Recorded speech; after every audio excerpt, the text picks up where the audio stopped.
It's been 7 years that we've been running tours for now. Yeah, it's been a long and hard road, and starting any business is never easy. We've made some adjustments to what we've found that works, some tours that have worked for us and some tours that haven't worked. And I think we've got a nice variety of tours around the world, and we're always adding to that and improving the tours that we have. Listening to our customers is really important. I mean, they got the opportunity at the end of every tour to give us their feedback. We like to follow up with them as well and hear how their experience was.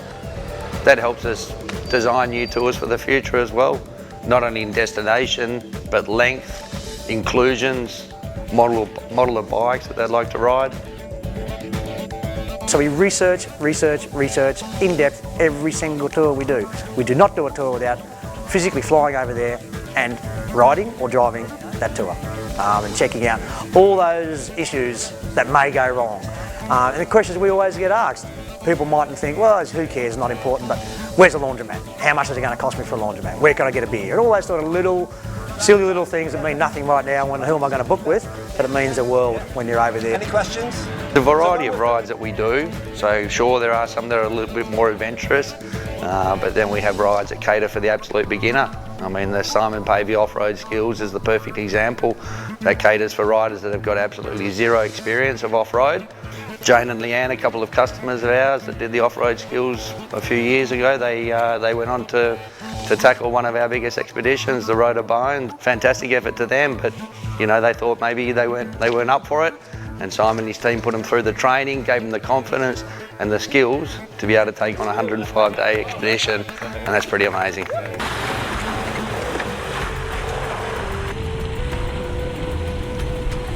Look, we've had everything from honeymoon couples to retirees to groups of 3 or 4 riders coming along, reunions of friends. So it's a good mix that we have on the tours. Again, there's small group size, and a lot of the time, and it's great to see that they'll leave a trip and they'll keep in contact with each other and maybe even come back and do another ride, either with us or a ride by themselves somewhere else in the world. And that's all part of the tour as well, is forming friendships. Adventure brings people together and sort of brings out their true personalities and how they can manage a situation. And that's the same for our staff as well. And it's great when the customers can get involved, and I guess that's why they choose to do an organised tour as well. They've always had a dream of travelling these countries, and they don't speak the language, they're not sure how they're going to go, they don't have the time to ship their own bike there. We facilitate it all. They jump on a plane with their ride gear, and we take care of the rest of it. Normal ride days, generally we set the alarm at 7 o'clock and we're down for breakfast. The ride leader will give the group a bit of a briefing about where they'll be riding, what attractions they'll be seeing along the way. And then look, we break up the ride with lots of photo stops, drink breaks, lunch stops as well. So it's uncommon that we'll be riding for longer than an hour without taking a break.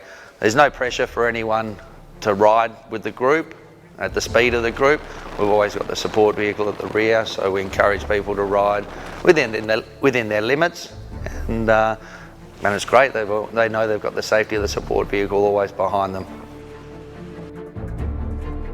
A question that we get a lot of the time is, what happens if something goes wrong? We have all the equipment we need on the ground. We have the first aid kit, we have the spot trackers, we have the satellite phones, we have the GPS tracking, we have all that, but each situation needs to be analysed individually. For trained in first aid, they're trained not only in first aid but management of situations as well, and I think that's really important. There's not panic everywhere, that people know how to respond and the procedure to follow.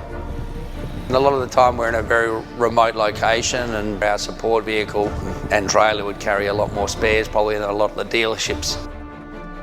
As I alluded to before, that sense of achievement when you do one of our tours, when you complete one of our tours.